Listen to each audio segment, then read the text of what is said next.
کہ غصہ انسان کی روحانیت کو ختم کر دیتا ہے۔ جب روحانیت ختم ہو گئی تو پھر کیا رہ گیا؟ کچھ بھی نہیں۔ پھر ترقی کہاں سے ہوگی؟ اللہ کی بارگاہ میں آپ کی قبولیت کیسے ہوگی؟ آپ معرفت کے مقام پہ کیسے پہنچیں گے؟ پھر ساتھ ہی ایک بات فرمایا کرتے تھے کہ جس کے دل میں رائی برابر بھی دنیا کی رغبت یا محبت باقی ہے تو معرفت اس پہ حرام ہے۔ معرفت اللہ کا قرب، ترقی پا جانا، ٹھیک ہے، کسی منصب پہ پہنچ جانا، تو اللہ رب العزت نے کیا کہ معرفت حرام ہے، معرفت اس پر حرام ہے جس کے دل میں رائی برابر بھی دنیا کی لذت باقی ہے۔ تو جب یہ بات بتائی گئی تو کم و بیش 25 سال پہلے بتائی ہوئی بات سنی، اس کو ڈیٹیل نہیں کیا، کہہ دیا۔ وقت کے ساتھ ساتھ وہ چیز آیا ہونے لگی، سمجھ میں آنے لگی، کیونکہ میں یہ سوچتا تھا کہ عموماً دنیا میں رہتے ہوئے اسباب بھی تلاش کرنے ہیں، ٹھیک ہے، نوکری بھی کرنی ہے، کاروبار بھی کرنا ہے، ضروریات زندگی بھی حاصل کرنی ہے، اپنے اہل خانہ کا بھی دھیان رکھنا ہے، گھر بھی بنانا ہے، اور بھی تمام چیزیں ہوتی ہیں، پہنتا ہے، اڑتا ہے، کھاتا ہے، ساری چیزیں، منع نہیں ہے۔ آپ اچھی زندگی گزاریے، بہترین زندگی گزاریے، اسباب تلاش کیجیے، تعلیم حاصل کیجیے، ترقی کریں، اہل خانہ کے لیے کمائیں، لیکن بات یہاں سمجھ میں آئی اور خود بخود وہ اترتی چلی گئی کہ دنیا میں رہتے ہوئے دین پر عمل کرنا ہے۔ آپ کے لیے کوئی نیا اسپیس تھوڑی بنایا جائے گا کہ کسی اور سیارے پہ بھیجا جائے گا کہ وہاں پر جا کے دین پر چلنا، نہیں۔ دنیا علیحدہ اور دین علیحدہ نہیں ہے، دنیا میں رہتے ہوئے دین پر عمل کرنا ہے، شریعت محمدی پر عمل کرنا ہے، اللہ اور اس کے رسول کی باتوں کو پکڑ کے چلنا ہے، اور بات کے آگے لذت، کچھ اچھے کاموں میں بھی لذت ہوتی ہے اور کچھ برے کاموں میں بھی لذت ہوتی ہے۔ فیصلہ کرنا ہوتا ہے کہ کون سی چیز کو اختیار کیا جائے، بڑا واضح ہوتا ہے کہ یہ برا کام ہے، یہ اچھا کام ہے،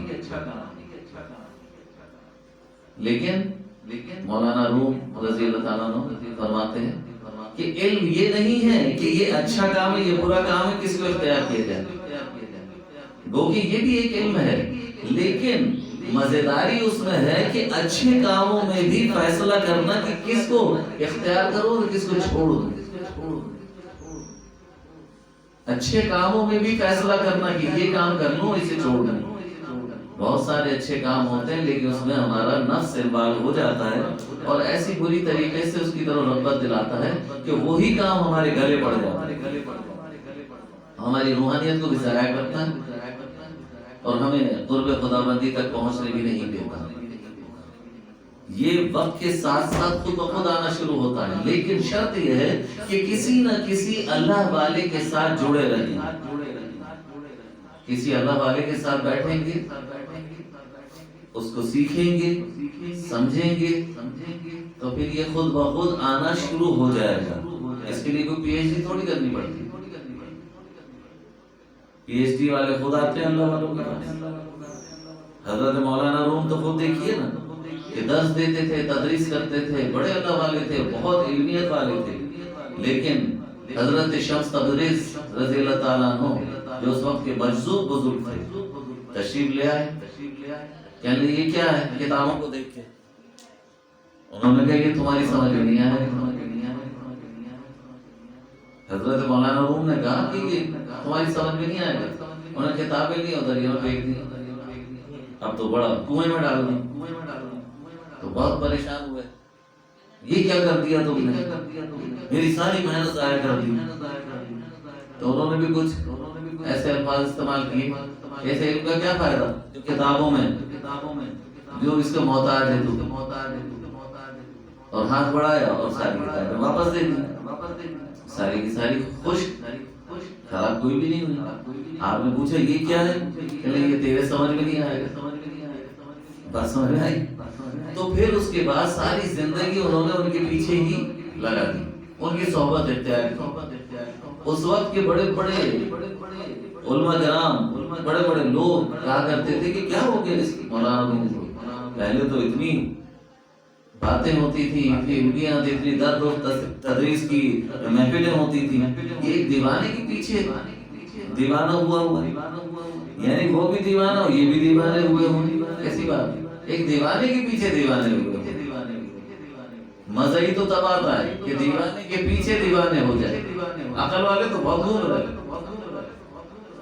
جنہیں یہ زوم ہے کہ ہم عقل والے ہیں، عقل والے وہ تھوڑی ہیں، عقل تو اس کے پاس ہے جو دیوانہ ہے، لیکن وہ دیوانہ کیوں ہے؟ وہ اللہ کے عشق میں دیوانہ ہے، اس کے محبوب کے عشق میں دیوانہ ہے، تبھی تو اس کی عقل روشن ہو گئی، لوگ اسے کچھ سمجھ رہے تھے، حقیقت کو کچھ اور۔ ایسے ہی ہوتا ہے، ایسے ہی ہوتا ہے۔ تو لہٰذا ہمیں اپنی زندگیوں میں سے منافقت کو ختم کرنا پڑے گا، اور خود ہی ہو جاتی ہے۔ دنیا کی مثال کچھ لوگوں نے دی، بڑے لوگوں نے، اور بات سمجھ میں نہیں آئی۔ وہ یہ کہ کشتی جب پانی پہ سفر کر رہی ہوتی ہے تو اپنی منزل تک پہنچ جاتی ہے۔ پانی کیا ہے؟ دنیا ہے، یہ کشتی ہمارا دل ہے، کشتی ہمارا دل ہے، اور پانی دنیا ہے، ہم اس کے اندر بیٹھے ہوئے ہیں۔ جب تک اس پانی پہ کشتی تیرتی رہے گی تو منزل تک پہنچ جائے گی، لیکن اگر پانی اس کے اندر آ گیا تو کشتی ڈوب جائے گی۔ تو ہمارا قلب، اس قلب کو قلب سلیم کرنا ہے، یعنی سلامتی والا قلب کرنا ہے۔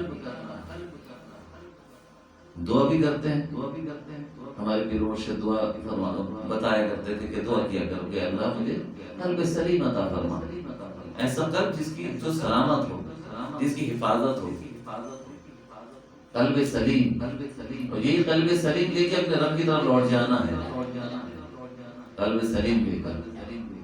تو اس قلب میں دنیا کی محبت نہیں آنے دینی ہے، لیکن دنیا کے تمام معاملات کو کرتے رہنا ہے، منع نہیں ہے، اس کی چاہت دل میں نہیں آنے دینی، تاکہ یہ ڈوب نہ جائے، یہ غفلت میں نہ ڈوب جائے۔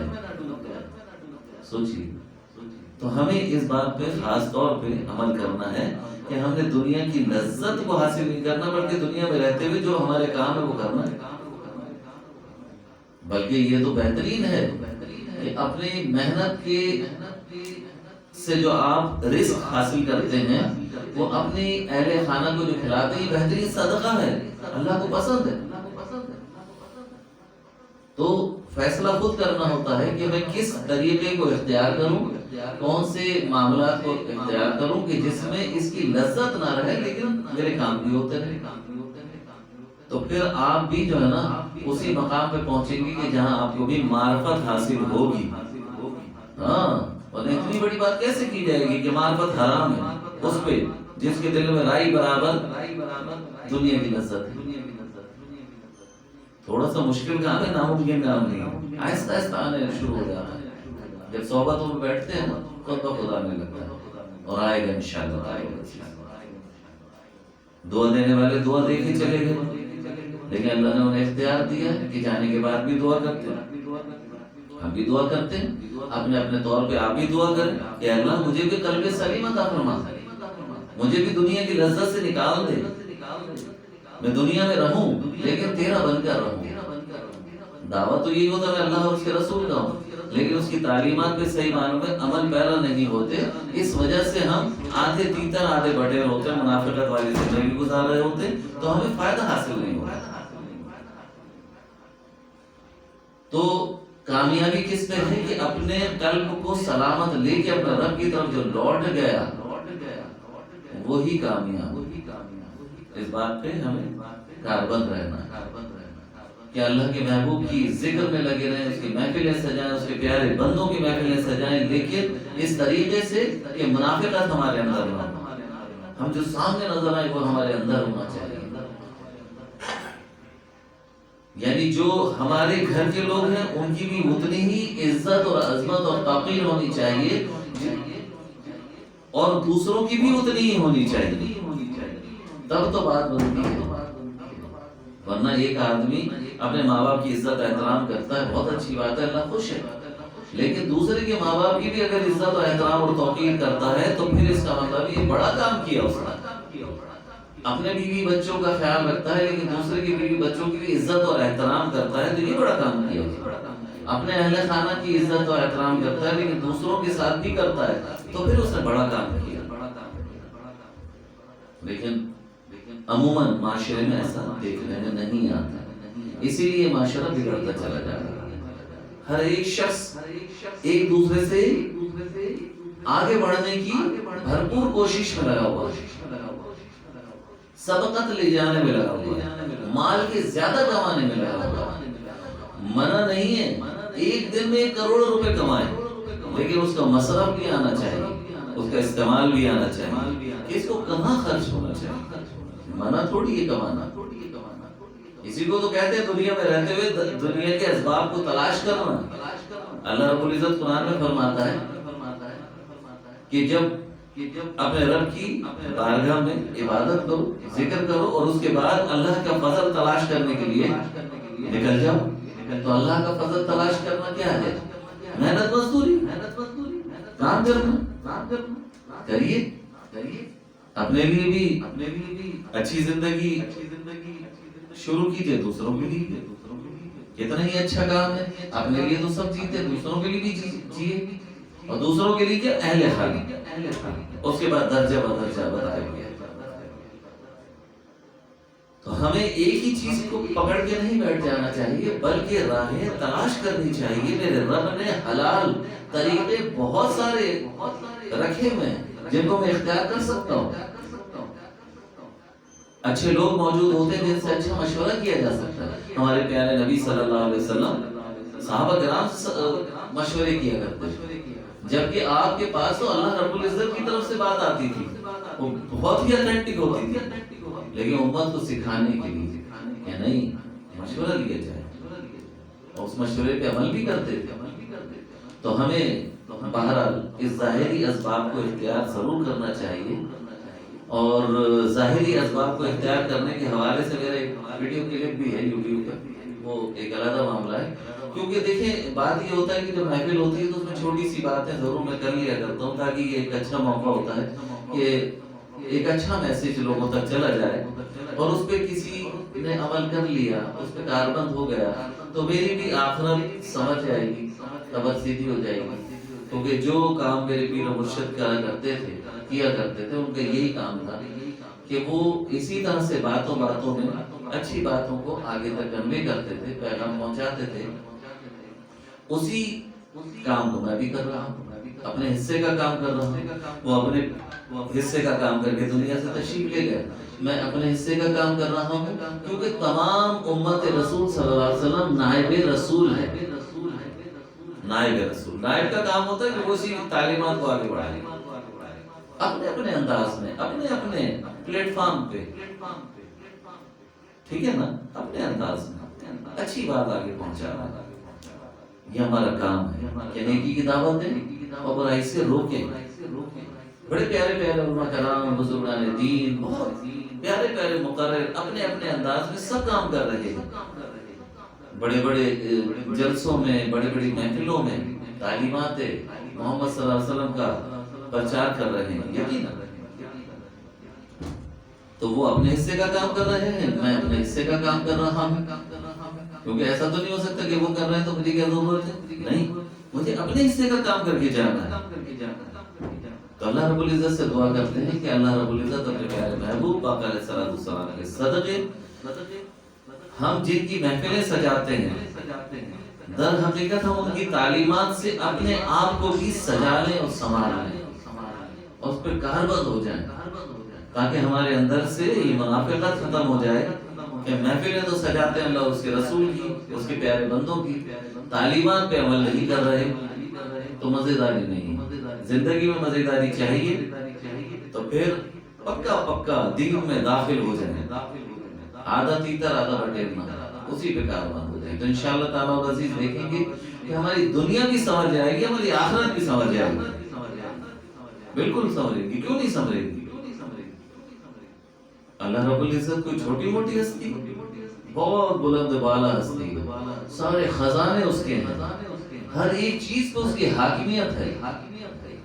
کیا ہمیں بھی کچھ مل جائے گا تو کیا وہ ختم ہو جائے گا؟ نہیں. اس سے لینے کے طریقے ہیں، اسے آزمائیے، کیوں نہیں دے گا؟ آپ کا بھی وہی پروردگار ہے، وہی میرا پروردگار ہے، وہی ان کا ہے، وہی پوری کائنات کا پروردگار ہے. ہر ایک کو بھرپور دینے پہ وہ قادر ہے، اس کے خزانے میں کبھی نہیں آئے گی. چھوٹی چھوٹی آزمائشیں آ جایا کرتی ہیں تو اس میں بھی اسی کی مدد حاصل کرے. اے اللہ ہمیں کسی آزمائش میں نہ ڈال، ہم تیرے کسی امتحان کے قابل نہیں ہیں، ہم پر رحم فرما. ہم گناہوں سے بچ نہیں پاتے، تو ہمیں گناہوں سے بچا لیا. کوشش بھی کریں. تو بات کیا ہوئی کہ ساری چیز اللہ پہ نہیں ڈال دیں، اپنی کوشش کرنی پڑے گی. اے اللہ میرے رزق میں برکت دے. لیکن برکت کب آئے گی؟ جب آپ ہاتھ پیر چلائیں گے، کوئی نہ کوئی کوشش میں لگ جائیں گے. تو اللہ رب العزت کسی کی کوشش کو رائے گا نہیں جانے گا. اچھی کوشش، ستھری کوشش، حلال ذریعہ، ٹھیک ہے نا؟ محبت سے کسی چیز کو حاصل کرنا کوئی منع نہیں ہے، منع نہیں فرمایا. اپنے رب کا فضل تلاش کرو.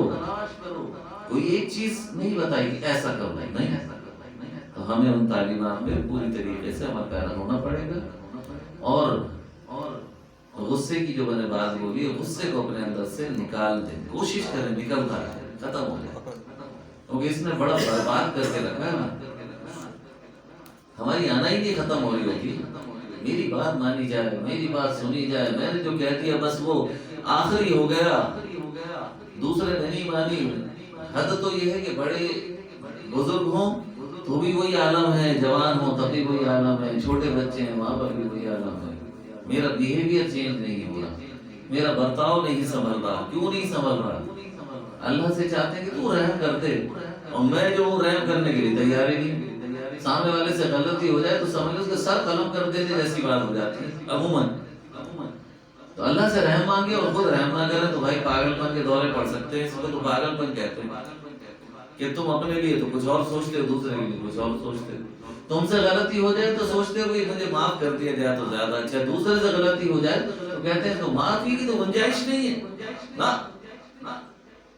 حتمی فیصلہ خدا کے لیے. یہ شیطانی حربوں سے باہر نکلو، کیونکہ ہم جن لوگوں کے نام لیوا ہیں، جن کی باتوں کی، جن کے ناموں کی مالا جپتے ہیں، جو ہمارے اصل ہیں، اللہ اس کا رسول اس کے پیارے بندے جن سے محبتوں کے ہم دعوے کرتے ہیں، اگر ہماری شخصیت میں ان کی تعلیمات نظر نہیں آتی تو بیکار کی بات ہے، منافقت ہے، ڈھکوسلا. میری زبان میں، میرے انداز میں، میری سوچ میں، میری نیت میں، میرے قلب میں وہی باتیں ہونی چاہیے جو میں اندر سے ہوں وہی باہر ہونا چاہیے. تو انشاءاللہ تعالی عزیز زندگیوں میں مسرتیں بھی آئیں گی، خوبصورتی بھی آئے گی، پیار بھی بڑھے گا، محبتیں بھی آئیں گی. ایک دوسرے کو برداشت کرنا سیکھیں، ایک دوسرے کو ماننا سیکھیں.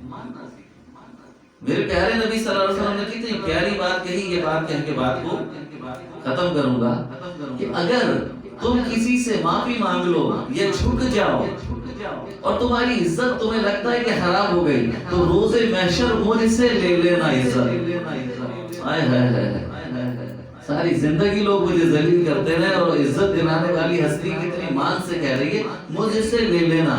وہ روز محشر میں جب عزتیں بٹے گی اور آقا علیہ الصلوۃ والسلام کی طرف سے بٹے گی تو کیسی عزت ہوگی؟ سوچئے ذرا. مہنگا سودا ہے، جھک جائے. سن لے کسی کی چلی کٹی بات، کسی نے الزام لگا دیا، برداشت کر لیا. وہاں پر کتنی پیاری ہستی نے بولا ہوا ہے تو وہ اپنے کہنے میں جھوٹا تھوڑی، نعوذ باللہ، ہمیں عطا کرے گا. اسی سے تو محبت ہے. اس نے بھی تو پتھر کھائے ہیں، اس نے تو بھی بری بری باتیں صحیح ہیں، تو میں نے بھی تھوڑی سی سہ لی تو ہو گیا نا ملتا جلتا عمل. تو کامیاب ہو ہی جاؤں گا نا کہیں نہ کہیں. گرتے پڑھتے اس تعلیمات پہ عمل کرتے کرتے اپنی منزل پہ پہنچ جائیے. یقین جانیے ایک وقت ایسا آئے گا کہ لوگ آپ کو بھی ویسے ہی یاد کریں گے، آپ کی بھی عرس منا رہے ہوں گے، آپ کے بھی نام پہ لنگریں بانٹ رہے ہوں گے، اور آپ کے بھی قبر پہ جا کے بولیں گے کہ حضرت ہمارے لیے بھی دعا فرمائیے گا۔ آسان کر کیوں نہیں جاتے عام لوگوں کی قبر پہ جا کے بولتے ہیں کہ ہمارے لیے دعا فرما دیجیے؟ یہ بہت بڑی بات ہوتی ہے۔ وہ مرنے کے بعد بھی مرے ہوئے نہیں ہوتے، انہی کو تو بقا ہوتی ہے، وہ فنا ہو کے بھی بقا حاصل کر لیتے ہیں۔ کیسے کر لیتے ہیں؟ کون سی تعلیمات پہ عمل کرتے ہیں؟ انہی تعلیمات پہ جو اللہ اس کے رسول کی ہے۔ تو ہمیں بھی تو اللہ اس کے رسول کی تعلیمات پہ عمل کرنا ہے۔ اللہ رب العزت ہمیں دین کی صحیح سمجھ بوجھ عطا فرمائے اور دین پر صحیح معنوں میں چلنے والا بنائے۔ اللہ رب العزت ہمیں اپنے پیارے محبوب آقا علیہ الصلوۃ والسلام سے پکی سچی محبت عطا فرمائے، آمین بجاہ نبی الامین۔ اللہم صلی علی سیدنا و مولانا محمد و علی آل سیدنا و مولانا محمد و بارک وسلم علیہ۔